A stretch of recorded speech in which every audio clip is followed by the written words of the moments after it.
हमारे बीच हैं पूर्व डिप्टी सीएम और वर्तमान विधायक दिनेश शर्मा जी, जो कि गुजरात चुनाव से अभी वहां कैंपेन करके आ रहे हैं, बहुत लंबे समय तक वहां रहे हैं। आइए उनसे पूछेंगे गुजरात में क्या स्थिति है, जैसा कि आपने वहां कैंप करके प्रचार किया है और वहां की जनता की नब्ज को टटोला है। जी सर।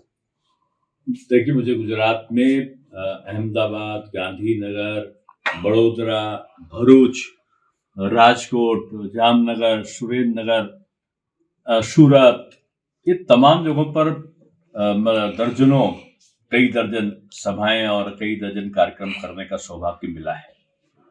और मैं 3 साल से ज्यादा समय तक गुजरात का प्रभारी भी रहा हूँ, 3.5 साल।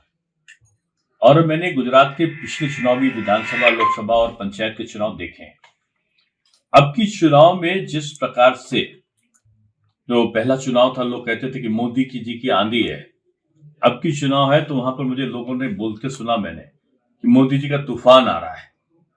और मुझको लगता है कि कांग्रेस अपने राजनीतिक जीवन की सबसे बुरी पराजय की तरफ गुजरात में जा रही है।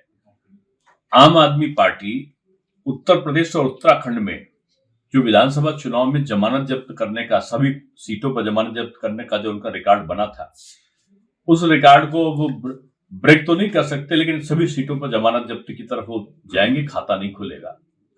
और बीजेपी अब तक की सबसे बड़ी जीत, यानी मोदी जी के नेतृत्व में जो जीत हुई थी सबसे बड़ी, वो जीत भी मोदी जी के ही मैजिक में, मोदी मैजिक में, वो सबसे बड़ी जीत की तरफ अब बीजेपी बढ़ रही है। पिछला रिकॉर्ड जीत तक टूटेगा बीजेपी का। सर, आप गुजरात से आ रहे हैं। अभी राहुल गांधी की जो यात्रा चल रही है उसमें मेधा पाटेकर भी शामिल हुई थी भारत जोड़ो यात्रा में, और उस पर प्रधानमंत्री जी ने कहा था कि मेधा पाटेकर वो शख्स हैं जिन्होंने कि नर्मदा वाला पूरा प्रोजेक्ट, उसमें अड़चन पैदा की थी कानूनी पेचीदगियों को लेकर, और जिससे गुजरात की जनता नाखुश है। तो कितना मुद्दा बनेगा, क्योंकि नर्मदा आंदोलन में ये रोड़ा बनी थी और ये राहुल गांधी के साथ घूम रही, राहुल गांधी प्रचार भी करे, तो क्या होगा इससे? नहीं, जाहिर सी बात है, कभी हिंदुत्व को गाली देना, कभी मोदी जी को हत्यारा, मोदी जी को मौत का सौदागर कहना, मोदी जी की औकात क्या है कभी कहना, और कभी जो जितने भी, कभी धर्म परिवर्तन कराने वाले किसी महत्वपूर्ण धर्मगुरु पादरी के पास में यात्रा के दौरान मिलना, कभी सावरकर जी को गाली देना, हिंदुत्व की भावना को उजागर करने के लिए उनकी आलोचना करना, ये ऐसे काम हैं जो भारत जोड़ो नहीं भारत तोड़ो का अभियान कांग्रेस का ज्यादा लगता है। और मुझको लगता है कि मेधा पाटेकर एक ऐसी नेत्री रही हैं जिनके बारे में इतना ही कहूंगा, गुजरात के लोग जो घड़ों पर पानी भर के सरों पर जाते थे, उनके घर घर पानी ना पहुंचे, उसके लिए आंदोलन चलाया उन्होंने। और मोदी जी को मैं कहूंगा, उनका भागीरथी प्रयास था। भागीरथ जी गंगा को पृथ्वी पर लाए थे, और मोदी जी जो नर्मदा है उसको राजकोट, जामनगर, कच्छ, तमाम सूखे इलाकों में गुजरात के आज हर घर जल, हर घर नल की व्यवस्था कराने में सफल बने। तो ये गुजरात की जनता जान रही है, और जान के वो ऐसे लोगों को जोड़ रहे हैं जो गुजरात की जनता के लिए या हिंदुत्व के लिए या उस सनातन संस्कृति के लिए जिन्होंने विरोध किया है, वो आज उनकी यात्रा में जुड़ रहे हैं। सर, आप अभी गुजरात से आ रहे हैं। गुजरात में जो आम आदमी पार्टी है इस बार काफी दमखम दिखा रही है। ऐसा माना जाता है कि जो कांग्रेस है उसको तो रिप्लेस कर चुकी है। कितना खतरा मानते हैं आम आदमी पार्टी को, पहली बार जो दिखाई दे रहा है? मुझको नहीं पता कि आपने यहाँ से बैठे कैसे देख लिया, इतना मैं बता दूं, वहां खाता नहीं खुल रहा है। आम आदमी हल्ला केवल मीडिया में दिखाई पड़ रहा है उनका। उनको कार्यकर्ता या प्रत्याशी कहीं नहीं मिले। प्रत्याशी खड़ा करने के लिए उन्होंने दूसरे दलों में इंतजार किया कि दूसरे दल के कोई आदमी मिल जाए चुनाव में खड़ा करने के लिए।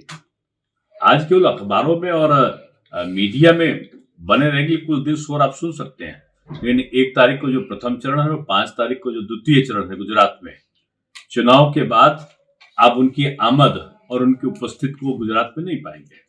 सर, आम आदमी पार्टी पर एमसीडी चुनाव में टिकट बेचने के भी आरोप लग रहे हैं, और जैसा उनके एक पूर्व मंत्री हैं सत्येंद्र जैन, वो जेल में है, वो जेल में मसाज करा रहे हैं और खाना मिल रहा है, 5 स्टार फैसिलिटी मिल रही है। इस पर आप क्या कहेंगे? अभी इसमें तो जनता कह रही है कि जेल यात्रा भी अब पर्यटन यात्रा में अगर परिवर्तित हो जाएगी तो भारत का लोकतंत्र निश्चित रूप में शर्मिंदा होगा। इस प्रकार के कृत्य को जनता पसंद नहीं करती।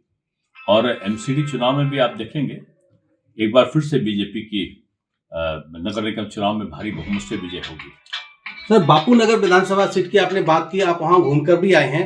इस बार पहली दफा वहां 29 उम्मीदवार हैं और जो पहले पूर्व में उम्मीदवार हुआ करते जगरूप जी, वो भी उनका कहना है कि ये जो है पहली बार इतना हुआ है। तो इसका क्या, विपक्ष ही कह रहा है कि बीजेपी ने वोट डिवीजन करने के लिए इतने उम्मीदवार खड़े किए हैं, इसका फायदा बीजेपी को मिलेगा। अब विपक्ष अपनी हार का बहाना पहले से ढूंढती है और गुजरात में वो जान रहे कि इनको ढूंढे कार्यकर्ता नहीं मिल रहा है, ना कांग्रेस को ना आम आदमी पार्टी को। जब कार्यकर्ता ही नहीं मिल रहा उनको, तो कोई भी आरोप, कभी ईवीएम का बहाना होता था, कभी सांप्रदायिकता का बहाना होता था। आज तो मुस्लिम बहुल क्षेत्र में भी बीजेपी हो रहा है। गोधरा में भी आप देखो जाके, वहां बीजेपी हो रहा है। सूरत के मुस्लिम बहुल क्षेत्र में भी, कच्छ के मुस्लिम बहुल क्षेत्र में भी देखो कि भाजपा के प्रति में लहर चल रही है। तो विपक्ष अब कोई नया बहाना ढूंढेगा और नया बहाना यही है कि बहुत सारे प्रत्याशी हो गए, इसीलिए हम हार गए।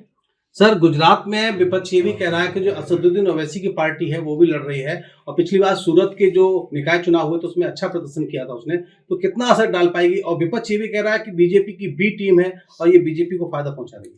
यानी जो गाली दे वो बीजेपी की टीम है और जो गले मिले वो उनका दुश्मन है। गले वो मिलते हैं, आरजेडी उनके सहायक है कांग्रेस की, जो कांग्रेस के साथ सरकार बनाए हैं, उनके साथ में ओवैसी लड़ रहे हैं बिहार में चुनाव, बंगाल में जाके ओवैसी उनके साथ में चुनाव लड़ रहे हैं और गुजरात में आके वो बीजेपी के मित्र हो जाते हैं। अब जनता इस बेवकूफ बनाने वाले बयान पे विश्वास नहीं कर सकती। ये ओसुद्दीन हो, अकबरुद्दीन हो, बकरुद्दीन हो, कोई और दिन हो, अब ये दीनहीन हालत में ही रहेंगे। राजनीति में इनका कोई अस्तित्व नहीं है। सर, उत्तर प्रदेश में 3 विधानसभा पे चुनाव चल रहा है और 3 जगह उपचुनाव है। मैनपुरी का चुनाव काफी रोचक मोड़ पर है, क्या कहना चाहेंगे? इस बात पूरी प्रतिष्ठा दांव पर है और अभी तक बीजेपी इस सीट पर खाता नहीं खोल पाई है। पहली दफा क्या उम्मीदें हैं? पहली दफा परिवार हारेगा, जनतावाद जीतेगा, परिवारवाद हारेगा और जनता की विजय होगी। बीजेपी भारी बहुमत से जीतेगी।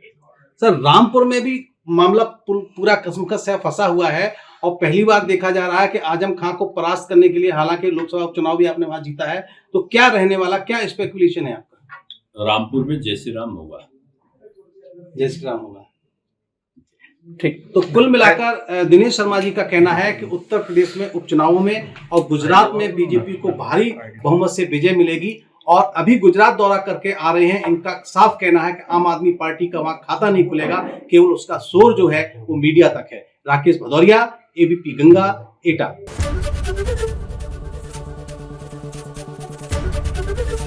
एबीपी गंगा, खबर आपकी, जुबान आपकी।